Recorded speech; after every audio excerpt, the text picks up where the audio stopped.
Des livres plein les oreilles.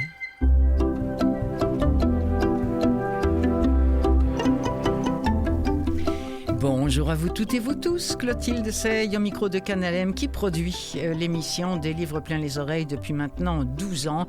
Balado que vous pouvez prendre quand vous voulez sur YouTube, sur Apple Podcast, évidemment aussi sur le site de Canal M que je vous encourage fortement à découvrir parce qu'il n'y a pas que cette émission-là, loin de là, ce sont des émissions d'intérêt public, d'intérêt social aussi, je dirais. Alors donc découvrez Canal M qui produit des livres plein les oreilles. À ce balado aussi, écoutez, on arrive à la fin du mois de janvier. C'est difficile de se réjouir quand on prend connaissance de notre actualité nationale, oui, certes, mais aussi internationale. Et je ne referai pas le monde ici, ce n'est pas mon rôle.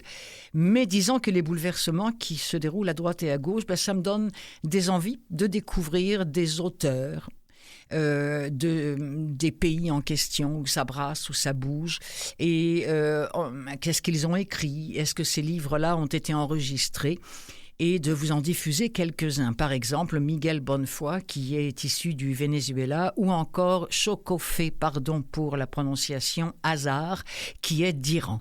En seconde partie, Faline Bobier de Caeb, qui permet aux personnes à qui la lecture par les yeux est devenue impossible, ou par les mains du reste, de trouver des livres pour leurs oreilles via les bibliothèques. Elle nous fait 3 propositions. Il y aura des nouveautés qui s'annoncent alléchantes avec les noms de Frédéric Lenoir, qu'on attend à Montréal, et de Pierre Lemaître, qu'on attend tout court, quand on aime sa plume. Mais d'abord, pendant que nos gouvernements rechignent à faire du livre audio un art non négligeable, eh bien, en France, ils caracolent.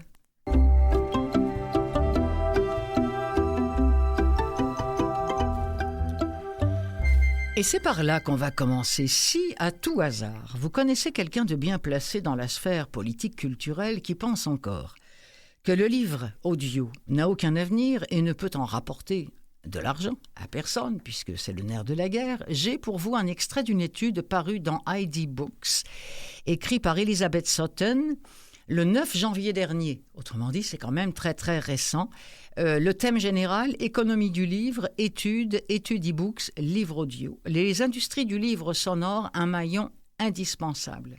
Collectivement, ces activités-là génèrent un chiffre d'affaires en euros, en France, de 43,2 milliards. Cette performance traduit une croissance notable de 15% sur 5 ans. Cela représente un taux annuel moyen de 2,9%. Des chiffres encore, permettez-les-moi et notez-les si vous voulez. Plus de 140 000 emplois concernés par l'audio, dont le livre audio en France. Et puis alors, ce chiffre-là, l'essor spectaculaire des livres audio en 5 ans, avec une hausse de 164%. 164% en 5 ans. Alors, vous me direz, oui, mais c'est en France, ils sont plus nombreux. Oui, ok, mais supposons qu'on ramène à notre échelle ces chiffres, à 10%. Oh, puis non, c'est même encore de trop, à 1%. Eh bien, si je ne m'abuse, cela donne un chiffre d'affaires d'environ 1 million d'euros, donc 1,5 million de dollars à peu près, canadiens. Je ne pense pas me tromper. Ça pourrait générer 1400 emplois, quand même, mine de rien. Quant à la croissance de 164%, je n'ai pas fait le calcul, mais imaginez. Bref, je recommence. Qu'est-ce qu'on attend? Est-ce que vous connaissez quelqu'un?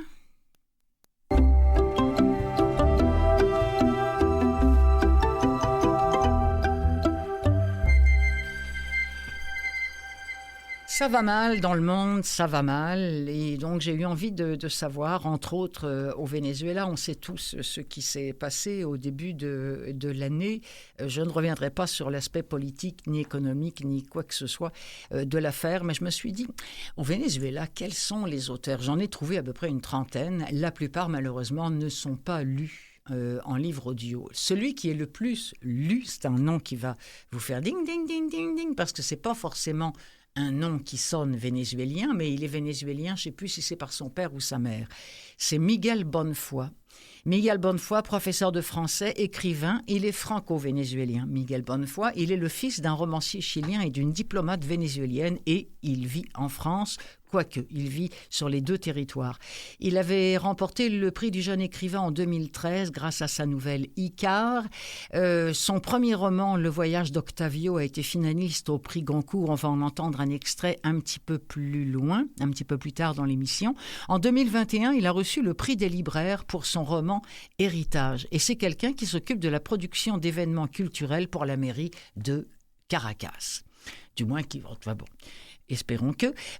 Si ce nom-là ne vous dit toujours rien, Miguel Bonnefoy, c'est lui qui a écrit Le rêve du jaguar, dont on a beaucoup parlé l'année dernière. J'en ai diffusé au moins deux ou trois extraits. Pour l'instant, Héritage, on suit l'arrivée d'un certain monsieur Lonsonnier qui arrive du Jura. C'est au Chili au départ qu'il arrive et ensuite c'est une véritable saga. C'est lu par Dominique Pinon. En voici un extrait.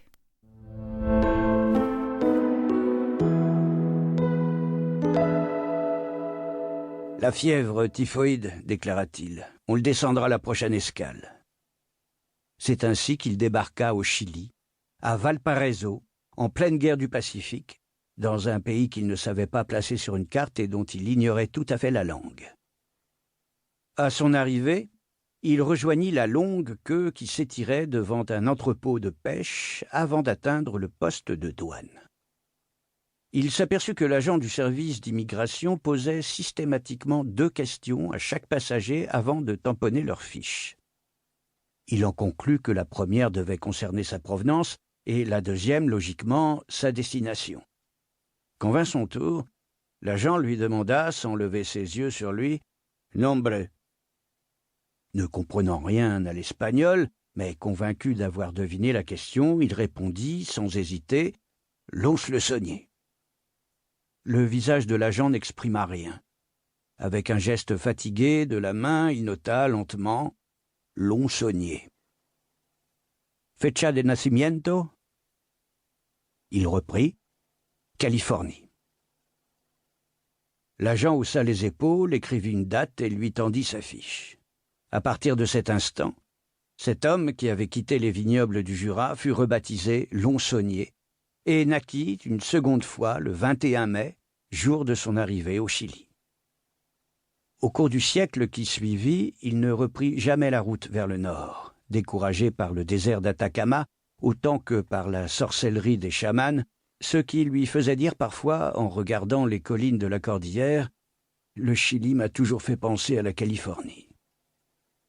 Bientôt, Lons-Saunier s'habitua aux saisons inversées, aux siestes en milieu de journée, et à ce nouveau nom qui, malgré tout, avait conservé des sonorités françaises. Il sut annoncer les tremblements de terre et ne tarda pas à remercier Dieu pour tout, même pour le malheur. Au bout de quelques mois, il parlait comme s'il était né dans la région, roulant les airs comme les pierres d'une rivière, trahi pourtant par un léger accent. Comme on lui avait appris à lire les constellations du zodiaque et à mesurer les distances astronomiques, il déchiffra la nouvelle écriture australe, où l'algèbre des étoiles était fugitive, et comprit qu'il s'était installé dans un autre monde, fait de pumas et d'araucaria, un premier monde peuplé de géants, de pierres, de saules et de condors.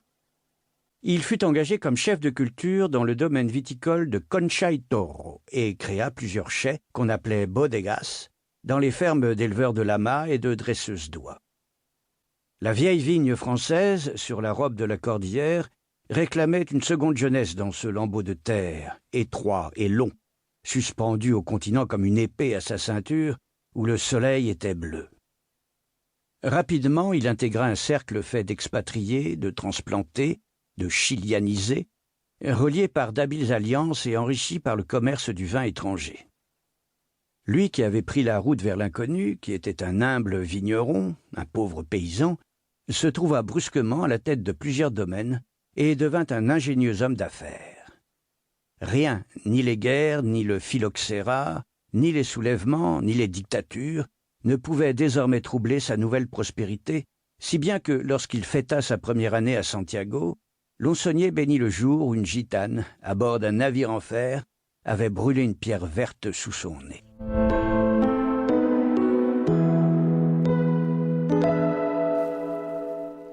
Extrait d'Héritage de Miguel Bonnefoy. Alors, on va changer de voyage, mais on va pas changer d'auteur. Et c'est également la voix d'ailleurs de Miguel Bonnefoy qu'on va entendre. Vous allez pouvoir constater comme moi que il est en partie français, en partie vénézuélien, et que vraiment, il a pas un poil d'accent espagnol quand il parle français, mais quand il parle espagnol, c'est comme une évidence que c'est sa langue d'origine.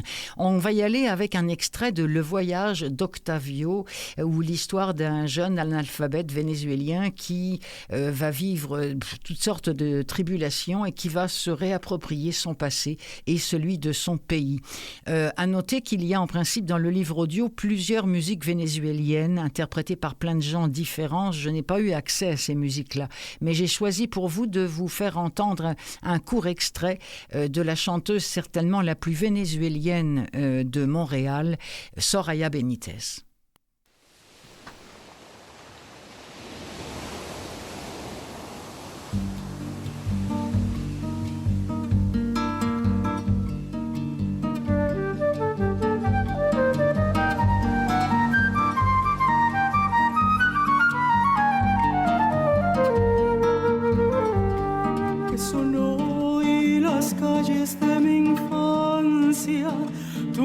Sordas de mi gente bella, cuántos de ellos pasan por mi mente y me duele no volver a verles.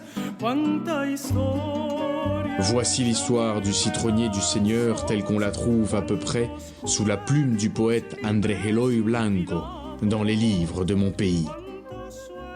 C'est ainsi que la maison du vieux créole fut rasée et qu'on éleva une église aux murs de pierre et au parquet sali face au citronnier. On nomma l'église comme le village, Saint-Paul-du-Limon. C'était une humble basilique, sans orgue ni ornement, au plafond lambrissé qui finissait sur une arrière-cour plantée de grenadiers. Le bénitier ne manquait jamais d'eau. La nef faisait retentir les cantiques jusqu'aux abords du village. Les vitraux racontaient aux illettrés les passions et les supplices du calvaire, tandis que, dehors, la chaleur était si lourde que toutes les portes restaient fermées jusqu'à l'heure des vêpres. Aucun pape ne vint consacrer l'autel et le chevet. Aucune sculpture ne vint habiter le cloître. On posa l'effigie du Nazaréen de Saint-Paul contre un des piliers de la nef, et les femmes se levèrent avant l'aube pour mettre des sous dans le tronc. De nombreux pèlerins venaient de loin pour se recueillir devant la statue. La rumeur atteignait les abbayes. On vit apparaître des moines, des chercheurs d'or, et même un curé qui, sentant l'amande et la muscade, ignorant le latin, s'occupa de garder la relique. Au premier meurtre du village, on construisit avec les mêmes pierres la première prison et le premier cimetière. Dans les ruelles concouraient des voleurs et des vagabonds, puant le bois et l'opprobre, mais aussi des hommes de diligence qui avaient marché depuis la ville pour acheter moins cher. C'étaient des montagnards et des caravaniers, des chrétiens suivant la promesse d'un archevêque, des nomades. Ils s'arrêtaient quelques jours pour manger chaud. Tous ces hommes répétaient qu'ils n'étaient que de passage.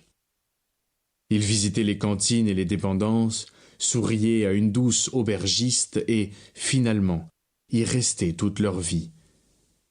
À la lisière d'un petit terrain, ils élevaient alors un moulin, labouraient un potager près d'une gorge d'eau et s'abandonnaient sans résistance, sous un ciel dont la rondeur faisait rouler le soleil à un temps qui ne connaissait pas de saison. Les gens prirent l'habitude de mesurer l'importance d'une maison au nombre de ses fenêtres.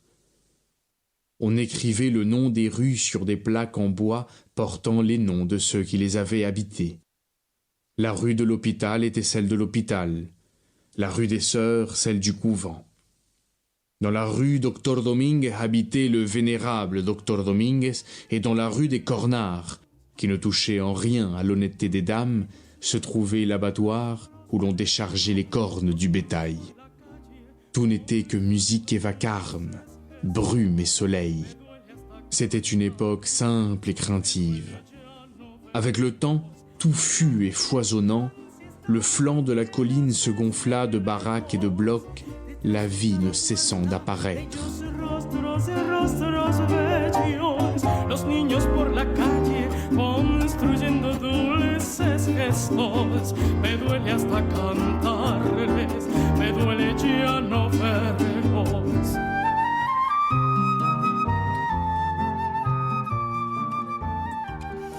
À la voix de Miguel Bonnefoy qui lisait son propre livre Le voyage d'Octavio et la voix de Soraya Benitez que je vous recommande chaudement d'aller écouter sur toutes les plateformes de streaming ou encore de YouTube. C'est quelqu'un de très rare, Soraya. D'un citronnier et du Venezuela, on va faire un saut en Iran au pied d'un prunier sauvage et d'un chêne. Quand s'illumine le prunier sauvage, c'est un livre de Choukoufé Azar, qui est une jeune iranienne. Elle est d'origine iranienne. Elle est née en 1972. Elle a étudié la littérature. Elle est devenue journaliste. Elle a écrit bon nombre d'articles qui lui ont valu de passer quelques séjours mémorables en prison, à tel point qu'elle a dû fuir son pays. Et depuis 2011, elle a obtenu l'asile politique en Australie. Elle a écrit en 2021 « Quand s'illumine le prunier sauvage », et qui nous ramène en 1979, alors que la révolution islamique gronde à Téhéran. Une des plus vieilles monarchies du monde tombe pour le régime répressif de Khomeini. C'était à une autre époque. On sait maintenant pourquoi en ce moment c'est en train de se casser la figure. Je referme la parenthèse. Et donc, une famille est contrainte de fuir la capitale. Et dans l'extrait qu'on va entendre, pour l'instant, tout est paisible, mais la répression court et finalement, ils ne vont pas échapper à sa violence et au chaos qui s'étend rapidement à l'ensemble du pays. Extrait de « Quand s'illumine le prunier sauvage » de Choukoufé Azar, c'est lu par Bertrand Pazos.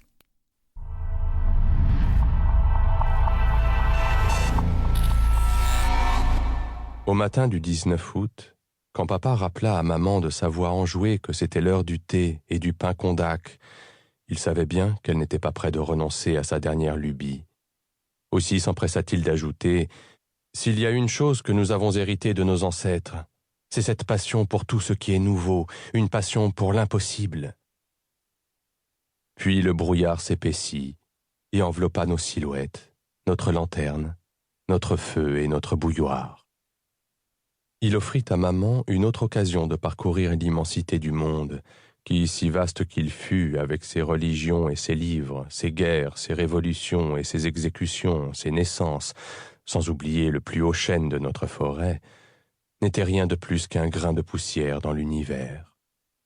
À 44 ans, maman vieillit d'un coup, et en l'espace de 3 jours, ses cheveux devinrent tout gris. Quand elle revint à la maison, Beata fut la première à la revoir. « Il y a une vieille femme chez nous !» s'écria-t-elle. Papa et moi accourûmes au salon où ma mère, installée sur le divan, se limait l'ongle du pouce gauche avec un calme déconcertant. Soudain, l'illumination de maman et les 3 jours qu'elle avait passés sur son arbre me donnèrent une idée. Elle commençait à polir l'ongle de son pouce droit quand je me mis à vider la bibliothèque de mes livres. Le sourire aux lèvres, j'annonçai à ma famille que si des objets venaient à disparaître dans la maison, ils seraient en ma possession. Tous me dévisagèrent, Beata avec des yeux étonnés, maman de son regard surnaturel, et papa avec le petit sourire satisfait dont il était coutumier. Mais sans plus me soucier d'eux, j'allai dans l'atelier de mon père où je pris ce qu'il me fallait, un marteau, des clous, une scie et de la corde. Il me fallut 5 jours pour construire la cabane que je voulais. À l'abri des regards, au sommet du plus haut chêne de la forêt, celui-là même qui avait été le théâtre de l'ascension de ma mère, assis sur le divan vert en face de maman qui se limait les ongles d'un air absent, papa la regardait en songeant que lui, l'habile fileur de soie grâce auquel notre famille prospérait, lui, l'héritier incontestable du don d'interagir avec des créatures surnaturelles, n'avait jamais eu la chance de voir léviter son épouse.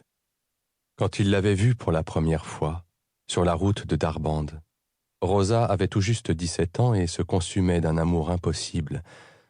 Un beau jour, portée par cet amour, elle s'était soudain élevée dans les airs au-dessus de la rue Nasser-Khosrow, de ses passants et de ses librairies d'occasion, pour la première et la dernière fois. À peine 6 mois avant de connaître mon père, elle avait fait une autre rencontre, bien plus grisante mais sans avenir, une rencontre tellement exaltante que dès lors et jusqu'à la fin de ses jours, elle se mit à pousser des soupirs à nul autre pareil. De longs et profonds soupirs qu'elle dissimulait de son mieux, quoique pas assez bien pour qu'ils échappent à l'attention de mon père, année après année.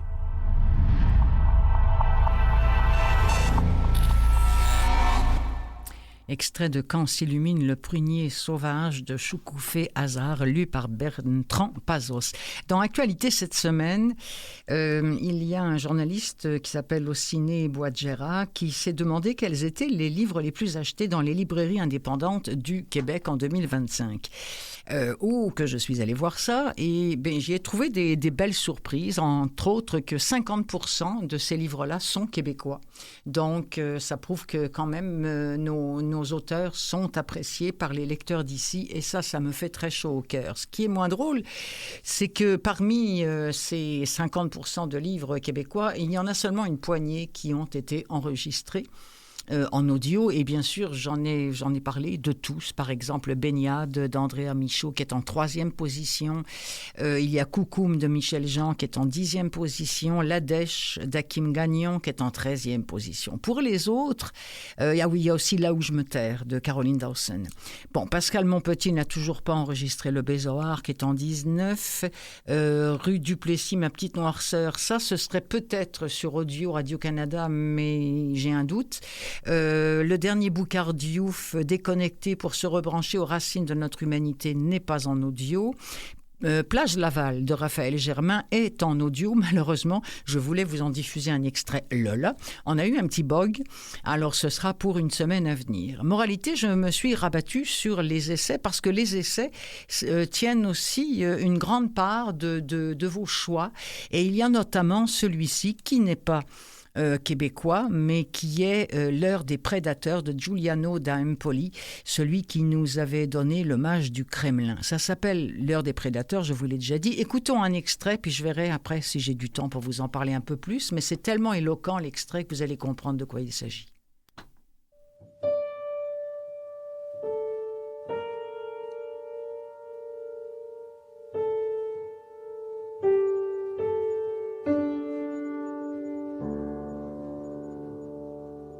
Ce petit livre est le récit de ces faits, écrit du point de vue d'un scribe aztèque et à sa manière, par image plutôt que par concept, dans le but de saisir le souffle d'un monde au moment où il sombre dans l'abîme et l'emprise glacée d'un autre qui prend sa place.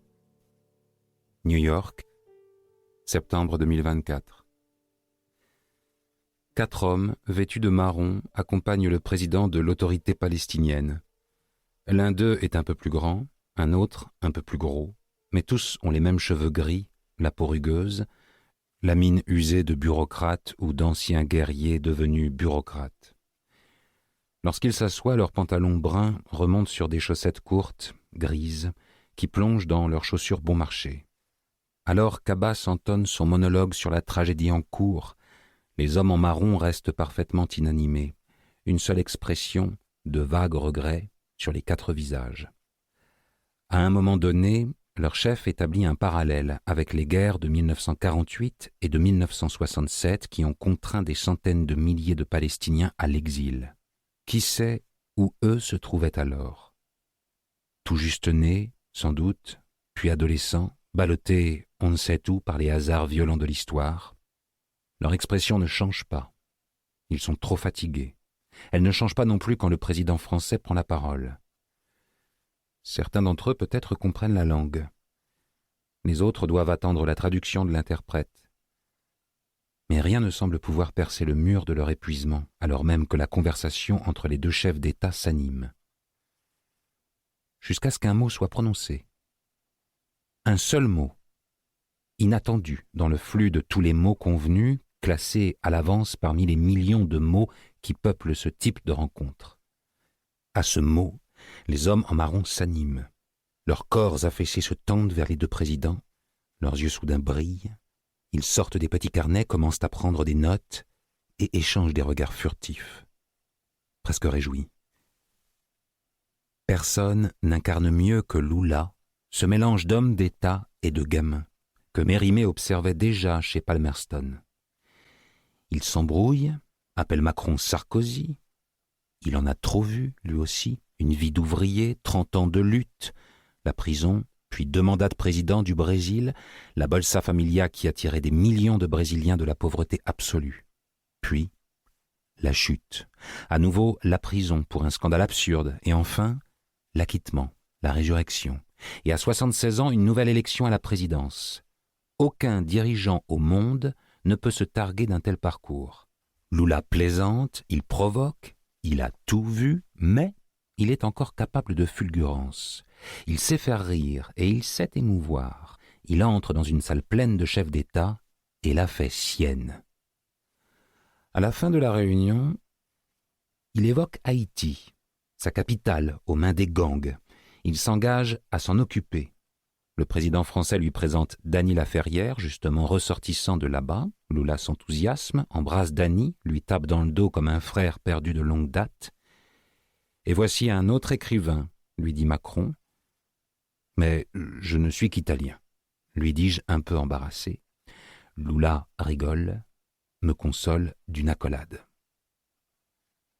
Le garde du corps du président iranien s'est placé devant la porte de la petite salle où son patron discute avec le président français. L'agent du groupe de sécurité de l'Élysée s'approche de lui. « Monsieur, vous ne pouvez pas stationner là. » L'Iranien ne bronche pas.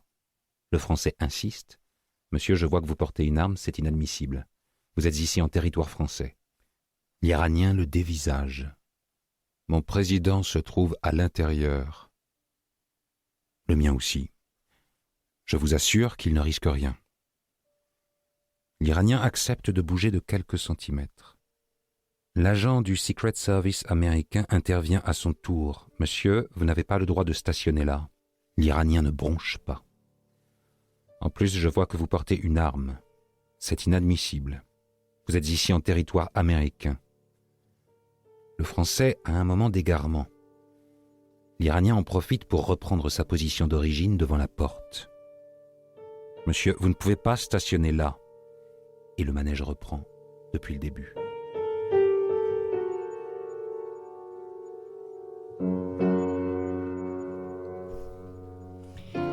2023-2024, 4 hommes sont réunis à New York pour refaire le monde. » C'est ça, cet essai de Giuliano d'Empoli, L'heure des prédateurs. C'est ainsi parce que lui est le témoin et donc il raconte dans cet essai. Ça m'a l'air d'être un chef-d'œuvre que je vais demander à Gérald Cousineau de lire pour nous, tiens, à des livres pleins les oreilles.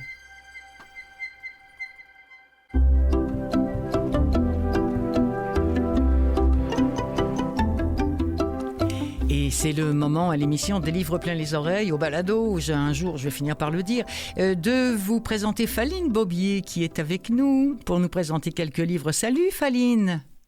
Bonjour Clotilde, ça va? Oui, ça va très très bien. Merci encore une fois d'être là et de penser aux gens qui sont en difficulté perceptuelle ou visuelle et qui peuvent, via leur bibliothèque et via CAEB, avoir accès à des livres accessibles absolument gratuits.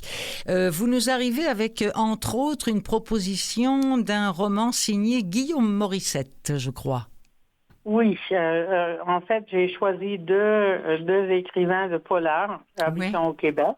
Et le premier, comme vous dites, c'est Guillaume Morissette et son livre Le poids des années. Alors, Morissette, et je crois qu'il habite à Trois-Rivières. Donc, c'est quelqu'un qui est polymathe depuis l'adolescence, membre actif de Mensa au Canada, et qui réside, comme j'ai dit, à Trois-Rivières. Mm-hmm. Donc, Le poids des années, c'est son 11e roman. Et il s'agit d'un suspense qui est assez palpitant. Il s'agit d'un corps qui est retrouvé, identifié comme Louis-Pierre Masson, qui était un ancien professeur d'éducation physique. On avait perdu la trace de cet homme il y a 3 ans, alors qu'il venait d'être accusé d'attouchement sur des élèves. Alors maintenant, on retrouve son corps après 3 ans. Et au début, la scène de crime laisse croire à un suicide, mais les résultats de l'autopsie forcent les autorités à revoir les faits, et donc il s'agit d'un meurtre. Mettons qu'il y a peut-être des gens qui lui en veulent beaucoup, si je comprends bien. C'est ça. Bon. Morissette, donc, effectivement, auteur trifluvien, auteur de Québec, qui a ses lecteurs, hein, énormément de gens le suivent. Hein. Dès qu'il y a un livre qui sort, c'est un petit peu la ruée, non pas vers l'or, mais vers Morissette. Voulez-vous qu'on écoute un extrait tout de suite? Le poids des années. Oui. Guillaume Morissette. C'était sa 3e visite chez le psychologue. La vérité, c'est qu'il n'y serait jamais allé par lui-même. Il avait sous-estimé l'expérience d'Eugène Blais et s'était ouvert aujourd'hui comme jamais auparavant. Personne avant cet homme, dans la vie d'Éric Arsenault, n'avait été mis au courant de la série d'attouchements dont il avait été victime pendant les mois de mai et juin 1984. Une 50aine de jours où tout avait basculé. La fin des classes avait mis un terme aux mains baladeuses de l'enseignant d'éducation physique et la vie avait fait son chemin. Le petit Éric était devenu grand et fort. Tourmenté aussi. Pas mal tout le monde avait payé le prix de sa colère, y compris ses proches, et la justice, par le verdict d'un juge, avait décidé qu'il était temps qu'Arsenault suive une thérapie pour dompter ses démons. Alors, il est allé s'asseoir sur la chaise en cuir de type Lazy Boy, mobilier symbolique de la soumission mentale ultime. Le vieil Eugène n'avait pas perdu de temps. Psychiatre et psychologue, il se spécialisait dans les détenus et les repentis. Il avait vu clair et ouvert une brèche dans la tête d'Arsenault dès la 3e séance. Une grosse brèche. Oui, un sujet dont on parle beaucoup, c'est sûr que ça alimente beaucoup nos lecteurs, mais personnellement, je trouve que ce n'est pas un mal. Tous des loups, on reste avec un auteur québécois pur jus? Oui, c'est ça. Je crois qu'il vit aujourd'hui dans les cantons de l'Est, mais c'est quelqu'un qui est originaire du Manitoba, en fin de compte, ex-journaliste et réalisateur de Radio-Canada, qui a grandi au Manitoba. Et dans son livre, donc, qui est aussi un polar, il s'agit d'un homme en fuite, accusé d'avoir assassiné froidement sa femme et son enfant, et qui, pour se cacher, il se va dans la forêt boréale. Donc, un des éléments qui est intéressant avec ce livre, c'est que, justement, que l'action se passe dans le Grand Nord canadien. Et il y a un jeune policier Matthew Colwood, qui arrive tout juste en poste dans la région. Donc, c'est un jeune policier idéaliste qui se retrouve dans ce Grand Nord canadien, un petit hameau où il y a des autochtones, des métis, quelques blancs et 2 policiers. Donc, et apparemment, où il ne se passe pas grand-chose, ou plutôt peut-être qu'il se passe beaucoup de choses, mais on n'en fait pas cas. D'après ce que j'ai entendu de l'extrait que vous m'avez envoyé, on va écouter un extrait de Tous des loups. C'est écrit par Ronald de la Vallée et c'est lu par l'auteur. Quelles sont nos fonctions ici? Nos fonctions, c'est-à-dire... À quoi passes-tu tes journées? T'as vu le drapeau dehors, Fesuchenko? Le matin, tu le hisses. Le soir, tu l'amènes. Ensuite, une fois par an, le jour du traité, tu cires tes bottes, tu te mets en grand uniforme et tu accompagnes le représentant du commissaire aux affaires indiennes dans les villages environnants. Vous distribuez des billets de 5 $ à tous les membres de la tribu, hommes, femmes et enfants, au nom de sa gracieuse majesté. Enfin, quand je dis vous, toi tu fais rien. T'es là pour ajouter un peu de couleur, comme un arbre de Noël. Ensuite, tu fais de même dans les autres villages. Il y en a une dizaine. Ça t'occupe une bonne semaine. Alors, qu'est-ce qu'on fait là? Demande Colwood. qui paraît sur le point de s'inquiéter. Je te l'ai dit, on arbore le drapeau. Oui, mais il n'y a vraiment rien à faire là, mais on devine qu'il y a beaucoup de violence.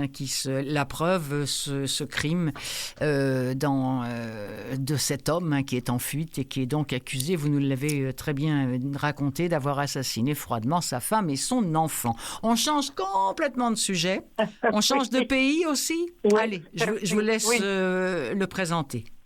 Oui, le troisième titre, c'est assez différent de ceux dont on vient de parler.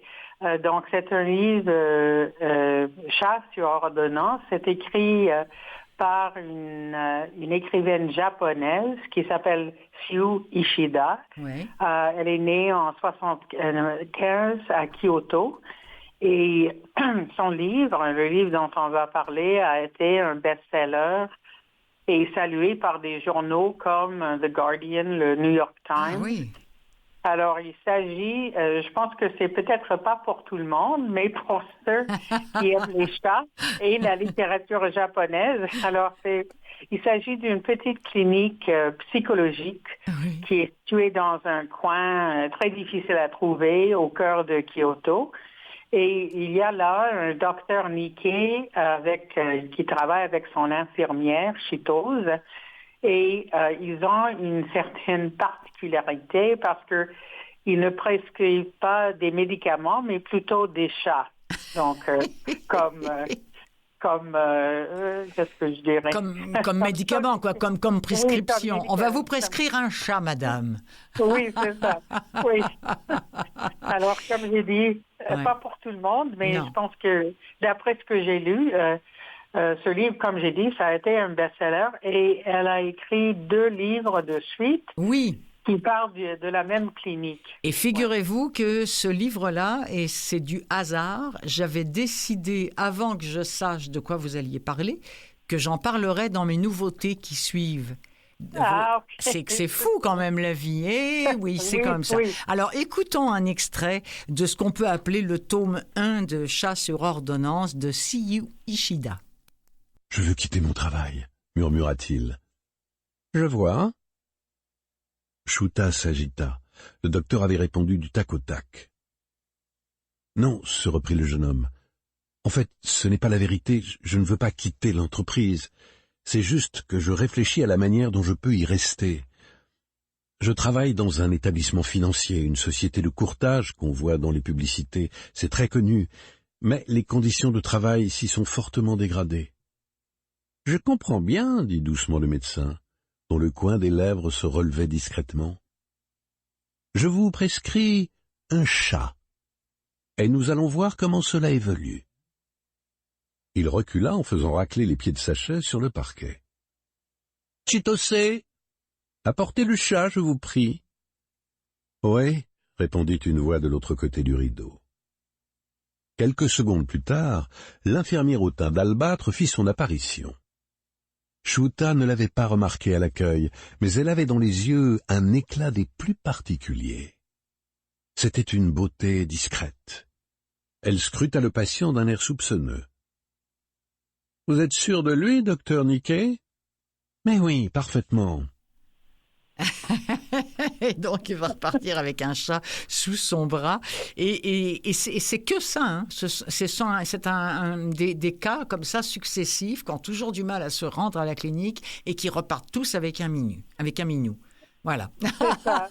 Ouais. J'ai lu le commentaire d'une lectrice qui a bien aimé le livre, mais elle a dit en même temps, il y a des personnages qui sont plus ou moins intéressants. Donc, c'est un peu comme des nouvelles. Ça dépend si vous aimez ou non la personne. Eh bien, écoutez, s'il y en a qui ne sont pas intéressants, on les saute et puis on s'intéresse à ceux qui nous parlent un peu plus. Merci beaucoup, Faline Bobier. Je rappelle que CAEB est à votre disposition pour aller vous chercher des livres accessibles. On en lit ici même chez Vues et Voix pour vous, pour CAEB et pour les personnes qui en ont besoin. Mais aussi, vous avez aussi des livres qui se retrouvent dans le commerce. Donc, c'est vraiment intéressant parce que le catalogue est très large. Merci beaucoup, Faline. OK, merci. À la prochaine. À la prochaine. Clotilde. Au revoir.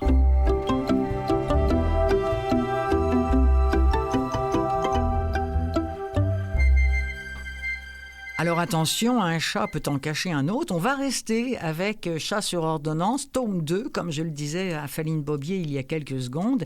Celui-ci s'appelle Un chat matin, midi et soir. Et c'est toujours de Siyu Ishida. Et c'est lu par François Berland. Il y a une critique d'une lectrice chez Babelio qui m'a semblé très chouette et qui dit « C'est un recueil tendre et réconfortant qui mêle la douce compagnie des chats au poids silencieux des difficultés humaines.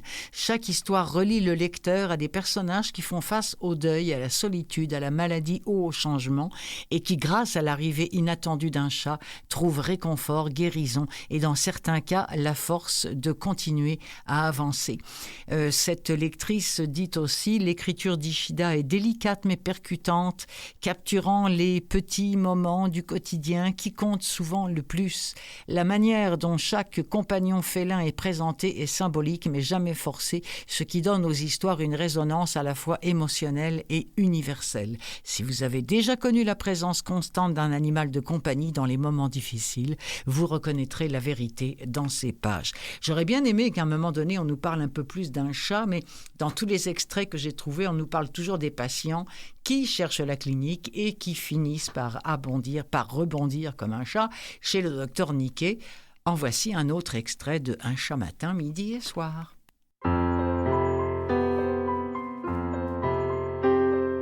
L'impasse était toujours aussi déserte. La voix fortement marquée de l'accent de Kyoto continua de tomber sur elle. « Ma foi, puisque vous êtes arrivé jusqu'ici, montez. Nous sommes au dernier étage, avant-dernière porte. Ne vous en privez pas. »« Si, je vais me priver. Mais enfin, je ne vais tout de même pas sauter à votre rencontre. Remarquez, je peux tenter, mais il s'agit de ne pas se planter. Ah non, je n'y arriverai pas. Quoique... je ne risque rien. » Ce disant, le propriétaire de la voix passa tout l'avant de son corps à travers l'encadrement de la fenêtre. Moé, terrifié, cria sans même réfléchir « Arrêtez, j'arrive !» Elle se rua vers le hall d'entrée, s'engouffra dans la cage d'escalier et grimpa les marches à toute vitesse. Arrivée au dernier étage, elle alla directement frapper à l'appartement indiqué. La porte en métal, à l'image de l'immeuble, datait d'une autre époque. Sa peinture s'écaillait de part en part, et elle semblait très lourde. Moé frappa plusieurs fois sans obtenir de réponse. C'était peu dire que la situation n'avait rien d'engageant. Mais la voix de l'homme à la fenêtre l'intriguait. Elle lui avait semblé douce lorsqu'elle tombait du ciel, avec ses accents de Kyoto qui vous donnaient l'impression de vous comprendre et de vous accepter. Cette voix m'appelait. La jeune femme s'empara de la poignée. Elle voulut la tourner, mais sentit une résistance. Loin d'abandonner, elle y mit plus de vigueur, et le battant finit par pivoter sur ses gonds. On tombait directement face à une sorte de guichet ouvert par une petite fenêtre. C'est un cabinet médical, en fait. Moé nota un minuscule canapé qui aurait eu du mal à accueillir plus d'une personne et demie, mais il n'y avait pas âme qui vive. « Excusez-moi » Pas de réponse.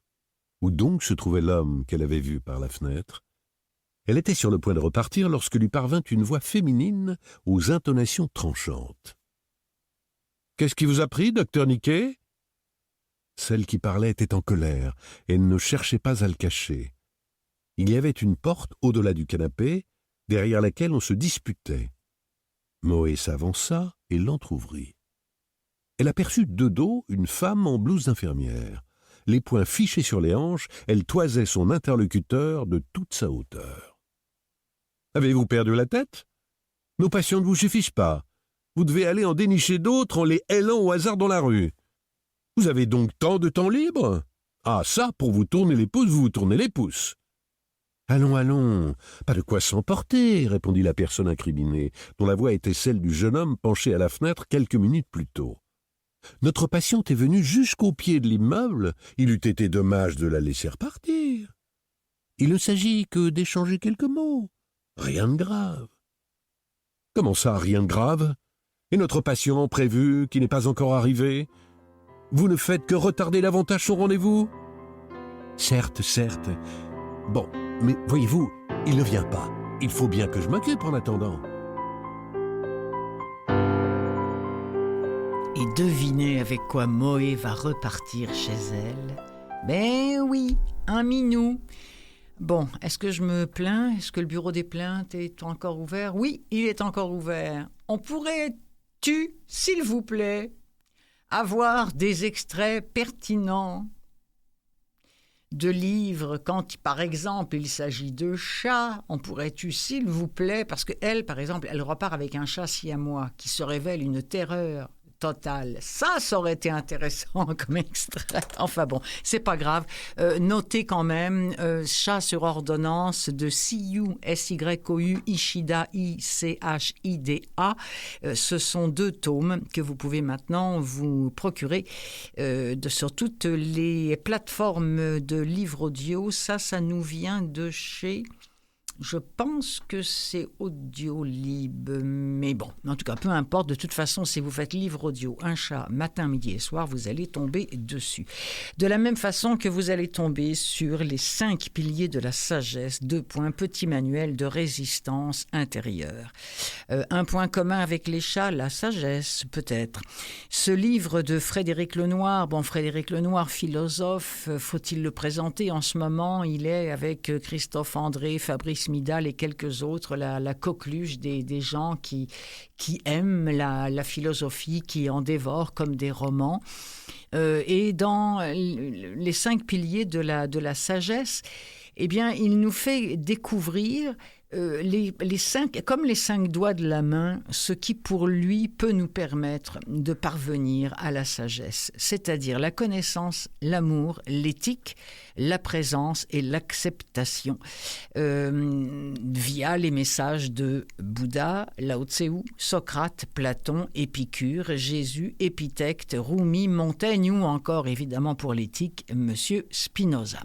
Et tous s'accordent sur des principes essentiels qui nous aident à gagner en liberté, en amour, en conscience, en sérénité et en joie. Vous l'aurez compris, c'est un livre que vous n'allez ouvrir que si vous en ressentez le besoin. Il y en a d'autres qui vont dire non, moi alors vraiment j'en ai rien à faire de tout ça. Si par contre vous êtes dans l'embarras, si vous n'êtes pas certain en ce moment de ce que vous faites de votre vie, si vous n'êtes pas capable peut-être de vivre le moment présent avec sérénité, quel que soit le moment présent, qu'il soit dans la joie ou qu'il soit dans la douleur, j'ai l'impression que c'est un livre à mettre, peut-être pas entre toutes les mains, mais en tout cas entre les vôtres, les 5 piliers de la sagesse. Petit manuel de résistance intérieure de Frédéric Lenoir. En voici un extrait lu par André Nermant.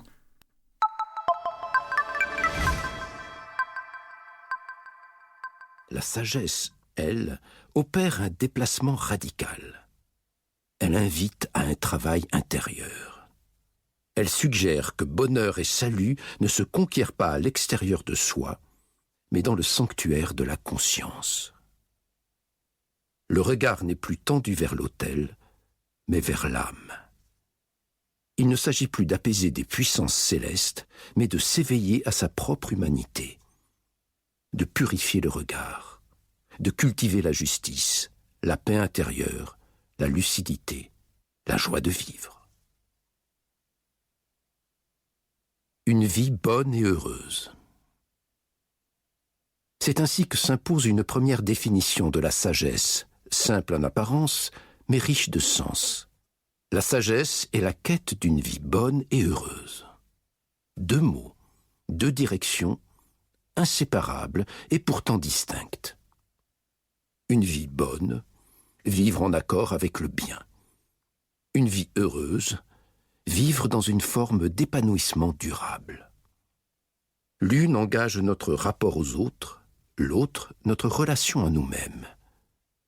Vivre selon le bien, c'est cultiver la justice, le respect, la générosité. C'est sortir du cercle étroit de l'ego pour entrer dans une conscience élargie où chaque être compte, où chaque geste a du poids. C'est vouloir le bien des autres autant que le sien propre. C'est choisir chaque jour de ne pas nuire, de ne pas humilier, de ne pas se refermer. Ce n'est pas être parfait, mais être en chemin. c'est poser des actes qui rendent le monde un peu plus habitable. Vivre heureux, ce n'est pas simplement collectionner des plaisirs. Le plaisir est fugace. Il est une vague qui vient caresser le rivage, puis s'éloigne. Il naît d'un désir satisfait, boire, manger, rire, toucher, regarder. Mais il s'éteint aussi vite qu'il est venu. Et il appelle aussitôt un autre désir. Le plaisir est précieux, bien sûr. Comme l'a dit Épicure, il n'y a pas de bonheur sans plaisir. Mais le plaisir n'est qu'un éclat du bonheur, non sa source profonde. Le bonheur, lui, est un état d'être. Il ne dépend pas seulement des circonstances, mais de notre manière de les traverser. C'est une forme de paix intérieure, une clarté du regard, une harmonie entre ce que l'on vit, ce que l'on veut et ce que l'on est.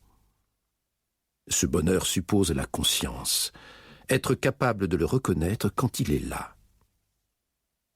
Car combien d'êtres humains ont vécu des années dans une relative sérénité sans jamais s'en rendre compte, jusqu'au jour où tout bascule. Comme l'aurait dit le poète Jacques Prévert, « J'ai reconnu le bonheur au bruit qu'il a fait en partant. » C'est le genre de livre, je ne sais pas pour vous, mais en tout cas, moi, je l'aurais arrêté au moins 15 ou 20 fois là, pour réfléchir à ce qui vient d'être dit. Alors, si des fois, Frédéric Lenoir vous inspire et que vous désirez en savoir plus, eh bien, sachez qu'il est à Montréal. Il va arriver dans quelques jours et le jeudi 5 février prochain, il sera au Théâtre Saint-Denis à Montréal à 19h30 pour présenter une conférence sur les 5 piliers de la sagesse. Frédéric Lenoir, je suis allé vérifier, il reste quelques billets. Enfin, oui. Une nouveauté qu'on attend parce que c'est la suite et la fin des Années Glorieuses de Pierre Lemaitre, le tome 4. Personnellement, c'est une série que j'ai dévorée. J'avais tellement hâte que ce livre-là sorte en librairie, mais aussi en audio. En audio, c'est Pierre Lemaitre lui-même qui le lit. Ça, je suis pas sûr que ce soit une très bonne idée, mais je peux comprendre qu'il ait eu envie de le faire. Mais tout le monde n'est pas Daniel Pénac qui veut. Mais enfin, ça fait rien parce que le livre reste ce qu'il est. La série Les Années Glorieuses reste ce qu'elle est, c'est-à-dire une série absolument magique, écrite donc par Pierre Lemaitre. Là, dans ce livre-là, tout commence par un incendie, par des personnages complètement fous, un bébé, une grosse madame, un sanglier, puis Paris transformé par des travaux titanesques, le cœur d'un homme écartelé, le monde rural menacé, des femmes qui sortent de l'oubli, une bombe qui explose. Allez, envoyez l'extrait.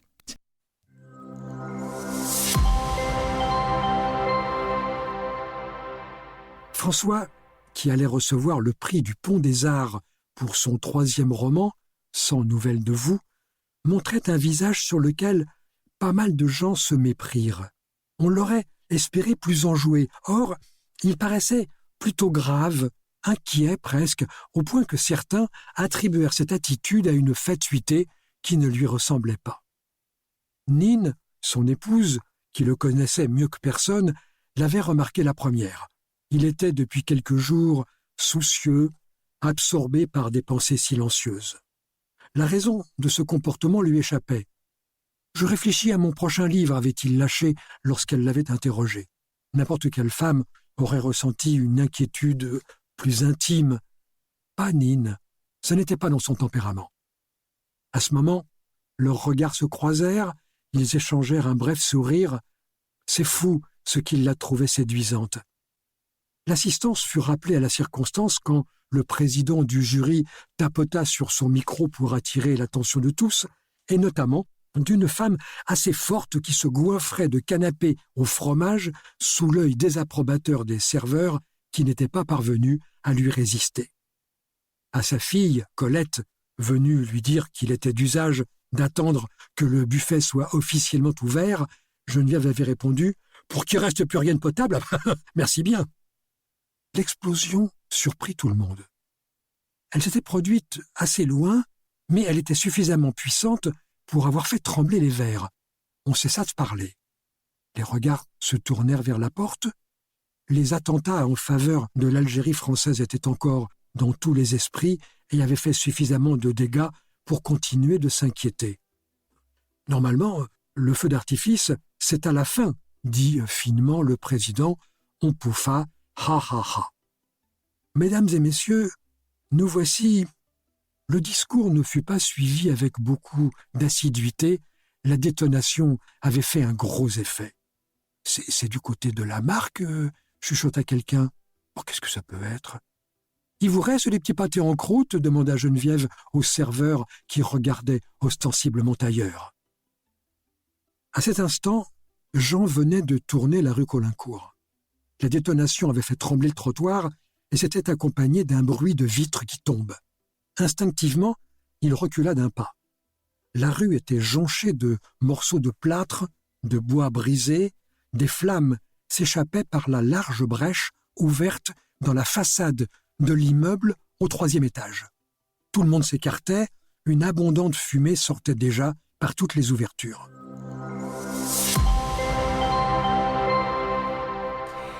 Pierre Lemaître, et là c'est le cas de le dire, c'est un feu roulant. Et alors c'est un imaginaire sur les personnages, sur les situations absolument hallucinant. Bon, je vous laisse là-dessus, mes amis. C'était l'émission Le Balado des livres plein les oreilles, réalisée, animée pour vous avec l'aide magique de mon ami Mathieu Tessier par Clotilde Sey qui vous donne rendez-vous la semaine prochaine. Mais de toute façon, vous pouvez écouter ce balado quand vous voulez, mes amis. Mais la semaine prochaine, ce sera un nouveau balado. Oh, faut tout vous dire.